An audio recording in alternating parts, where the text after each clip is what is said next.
Hello বন্ধুরা, আসসালামু আলাইকুম। সবাই কেমন আছেন? এই শীতের সকালে সবাইকে জানাচ্ছি শুভ সকাল। তো আজকে আমরা সকালবেলায় আহ, নামাজের পরে বের হলাম হাঁটাহাঁটি করার জন্য। কারণ এই টাইমে হাঁটাহাঁটি অনেকটাই শরীরের জন্য ভালো। এবং তো এই হাঁটাহাঁটি সকালবেলা সবার জন্য হয়। অনেকে দেখা গেছে রাতভর জেগে থেকেও সকালবেলা ঘুমায়।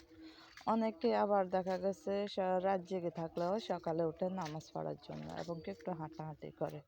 কিন্তু এই হাঁটাহাঁটি সকালের আবহাওয়াটা মানুষের শরীরের জন্য একেবারেই উপকার একটা জিনিস। আর এই উপকারী জিনিস কিন্তু এটা সকালবেলায় পাওয়া যায়। এটা কোনো টাকা পয়সা লাগে না, পরিশ্রম লাগে না। নামাজ পড়ে একটু হাঁটাহাঁটি করে, এটা শারীরের জন্য ব্যায়ামও বলতে পারেন। ডায়াবেটিসের জন্য তো এমনি হাঁটাহাঁটি অনেকটাই উপকার, তারা হাঁটা লাগেই। তারপরেও দেখা গেছে অনেকে নামাজ পড়ে এই টাইমে একটু হাঁটে। তো আমরা হাঁটতেছি, আর হাঁটতে হাঁটতে চলে আসলাম পাশে আমাদের কৃষিক্ষেত।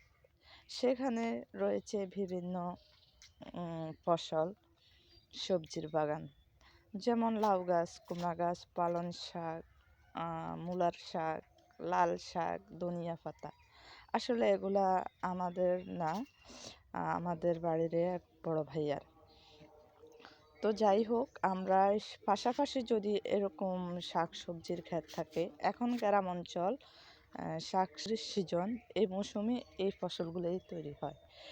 আর বাড়ির আশেপাশে থাকলে তো একটাই কথা বলতে হয় যে তাজা কিনে তাজা তাজা খাওয়া যায়। বাজারে উঠলে দেখা গেছে বাজারে যাও আনো, হয়তো এটা একদিনকার পুরানো হতেও পারে, আবার নগদও হতেও পারে, তার কোনো ঠিক ঠিকানা নাই। তো পাশে এই হাঁটতেছি, সকাল সকাল হাঁটতেছি আর ভিডিও করতেছি আপনাদের দেখানোর জন্য। কারণ সকালবেলায় আমাদের বাড়ির চারপাশ আবহাওয়া সব মিলিয়ে দেখালাম। তবে কুয়াশার কারণে একটু ঘোলা ঘোলা কুয়াশা, তো এখন বুঝেন তো শীত, আর এই শীতে কুয়াশাটা থাকেই। তো আজকে মোটামুটি এই কুয়াশাটা একটু কমই আছে। তো যাই হোক, হাঁটাহাঁটি করলাম, ভিডিও করলাম আমাদের আশেপাশে। দেখেন আমাদের লক্ষ্মীপুর, আসলে আশেপাশে নারকেল বাগান, সুপারি বাগান সহ আমাদের লক্ষ্মীপুরের সব কিছুই হয়।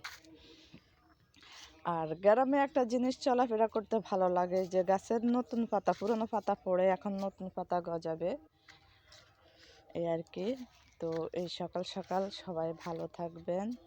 যতটুকু সম্ভব হয়েছে ভিডিও করছি। তো সবাইকে আবারও শুভ সকাল দিয়ে শেষ করতেছি। সবাই ভালো থাকবেন।